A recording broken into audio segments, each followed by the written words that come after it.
Yo, what's up everyone? Welcome back. Jamie here today. I'm going to talk about Youre Next, which is a horror slasher released in 2013, written and directed by Adam Wingard. And I first saw this film at Fright Fest in 2013. It was like 12 o'clock midnight. I was nearly falling asleep. I got the poster over there, you can see it. But this film is pretty decent. It's like a home invasion slasher. Turns the genre on its head. It's about Erin and a boyfriend who goes with his family for like dinner, and people just start getting killed from masked killers. And it, like I said, it turns the genre on its head. It is a good watch if you've not seen it. I'm going to give my thoughts and opinions now, so spoilers ahead. But I would recommend this film, especially if you're a slasher fan. It's got some really good kills, and the soundtrack is pretty sweet as well. But yeah, let's just jump right into it. The film begins with a couple having sex, and then the girl goes downstairs and she turns on the music, which is looking for the magic. And if you didn't know the song already, it's going to get stuck inside your head because it gets played quite a lot inside this film. But it's such a good song. So the guy's inside the shower, and when he gets out, he sees Youre Next written in blood on the window, and he gets killed, obviously. And that's the opening of the film. So it's sort of setting you up what you're in for. And then we get introduced to the main character, Erin, and a boyfriend who's rich, and they're going to his family for a dinner, and she's never met him before. There's going to be like the brothers coming and the sisters. It's like a family reunion. So they arrive there, and the mum and dad's there as well. And we get a cool shot of the mum sat the kitchen. We get a reflection of the sheep mask in the window, which is a pretty sick shot. The next day, the brother arrives, and you can tell their relationship, like, you know, they're teasing each other, calling each other fat and everything like that.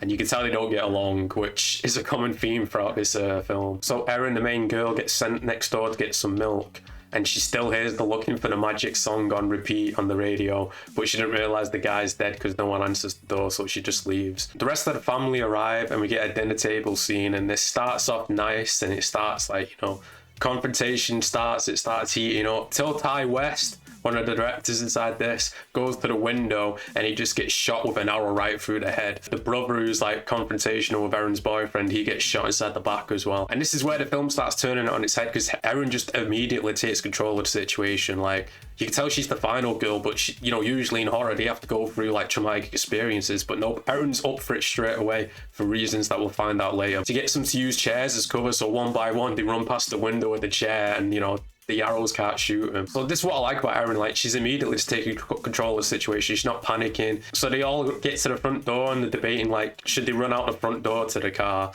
And then debating like, who's the fastest one? But Erin wants them to stay together because, you know, like horrors, if you split up, you're all gonna die. Which is like, no, I think we should all stay together. Until eventually they decide one of the sisters is the fastest. So she like gets a running head start. It's in slow motion. She starts running out the door. As soon as she gets out, boom, her throat gets cut by some razor wire what's been set up right there. You're not expecting that. You just got this super slow motion running just straight away. So Erin starts locking all the doors and windows, and her boyfriend starts acting suspicious. So at this point, you're trying to figure out like, well, who are these killers and what's going on? Is someone in on it or something like that? Which, you know, we'll find out later on. The mother gets in bed because she's crying. She just lost her daughter from the throat slit, and you get a creepy shot of one of them just coming slowly out from underneath the bed. And they kill the mother with a machete, and Youre Next is written on the wall in blood. Downstairs, Erin gets attacked inside the kitchen through a window, but she stabs the guy's hand and keeps it there like that, so he's trapped. And when she's looking for a weapon, she turns around and obviously he's gone. But you know, she's putting up a fight straight away. She's not going through any shit, Erin, man. The dickhead brother, his wife runs out, and he runs out after her, and you get shot inside the back again by an arrow. He just keeps getting shot over and over again. So his wife goes to the next door neighbor, and she arrives, but she gets punched through the window by one of the killers, and then she gets the glass right through her head. And the sheep just sits down next to the dead body. It's like he's admiring his work after, because that, you know, the neighbor's still on the couch, and now he's killed her, and she's sat down peacefully. Later on inside the house, Erin kills one of them with a hammer, and she just keeps going and going and going, like just smashing his head over and over and over again. And then we get the reveal of who the killers are or why they're doing this, because the dad's upstairs and he gets his throat slit right in front of his son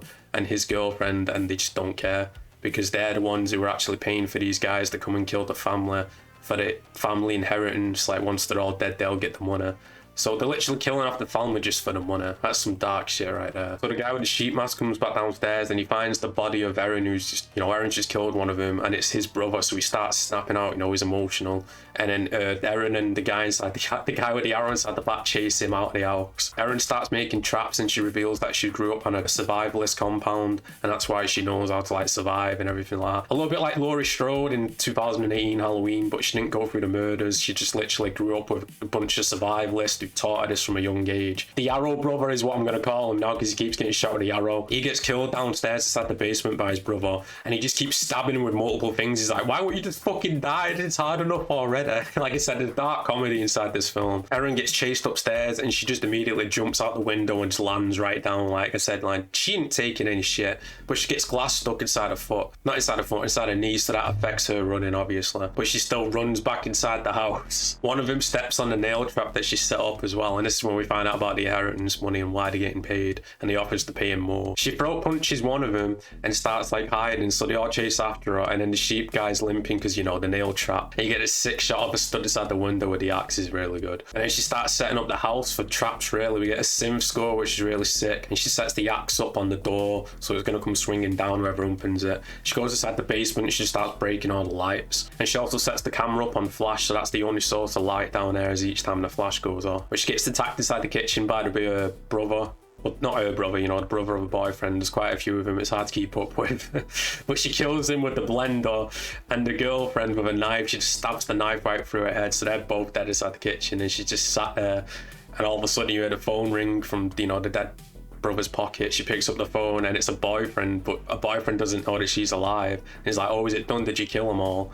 And, you know, she finds out, oh shit, my boyfriend's been on this as well. So she confronts him inside the house, and he starts giving her a bullshit like, oh, you were supposed to be a witness. They weren't going to kill you. You were going to witness all this and be innocent. And obviously Erin's not buying it. And once he gets closer, she just stabs him inside the neck. And then all of a sudden the police just come. The police is at the window, and he just shoots Erin down like out of nowhere. She gets shot inside the gut. And then he slowly comes in, and Erin's like, don't come in. And he opens the door. Of course, the axe comes down. Your next title card. That's the end of the film. So Your Next, I'd probably give it an 8 out of 10. It's an amazing final girl. I like the score. The kills are pretty good as well. I feel like it kind of drags a little bit, and it's not perfect, but, you know, it's a good watch. And like I said, I saw it in Fright Fest when it first debuted. I was a little bit sleepy because I got there, but I still enjoyed it then as well. I definitely recommend it if you're a fan of slasher films. The kills are pretty cool. Like I said, the killers' masks are good as well. It's like the Wyatt family from WWE in 2013.